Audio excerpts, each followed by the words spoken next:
আপনাদের শুভেচ্ছা অভিনন্দন জানিয়ে আজকের প্রতিবেদন আরম্ভ করছি। এই মুহূর্তে আমি চরসরাটিতে আছি। চরসরাটিতে কাল থেকে আরম্ভ হবে লাঙ্গল উৎসব বা গঙ্গা স্নান। তারই উদ্যোগ বা কর্মযজ্ঞ আরম্ভ হয়ে গেছে। শ্রী শ্রী গুরু মণি আশ্রমের যারা কীর্তনিয়া তারা চলে এসছেন। সকাল থেকে ভজনা এবং কীর্তনাদি চলছে। ভক্তরাও আস্তে আস্তে সমাগত হতে আরম্ভ করেছে নদীর চরে। ধীরে ধীরে আমরা দেখতে পাচ্ছি যে প্রচুর লোকের সমাগম আরম্ভ হয়েছে। অনেক দোকান তারা তাদের পসরা নিয়ে বসে গেছে, বসতে আরম্ভ করেছে। সন্ধ্যাবেলা এটা জমজমাট হয়ে যাবে। হাজার হাজার হাজার হাজার ভক্তরা এখানে আসবে। এই জায়গাটি একটি দেখার মতো বা আকর্ষণীয় হয়ে উঠেছে এক কালক্রমে।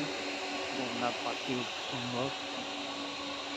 যারা ভক্ত শুধু তাদের জন্য নয়, যারা ভ্রমণ পিপাসু বা যারা প্রকৃতিকে ভালোবাসে তাদের জন্য একটি বেশ মনোরম স্থান হচ্ছে আমাদের এই চরসরাটি। এই চরসরাটির গঙ্গার পাড়ের দৃশ্য দেখুন। গঙ্গা এখন পূর্ণ অবস্থায় জোয়ার চলছে। আসুন আপনারা এই গঙ্গা স্নান উৎসবে যোগদান করুন, বিশেষ করে যারা কল্যাণী এবং আশেপাশে আছে, যারা আগে দেখেননি তারা এখানে আসুন, আনন্দ উপভোগ করুন। খুব সুন্দর মনোরম পরিবেশের মধ্যে আপনারা দিন কাটাতে পারবেন,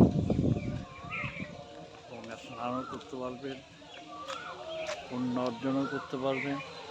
পুণ্য অর্জন যদি না থাকে, অন্তত প্রকৃতির যে সৌন্দর্য আছে সেটা আপনারা ভোগ করতে পারবেন।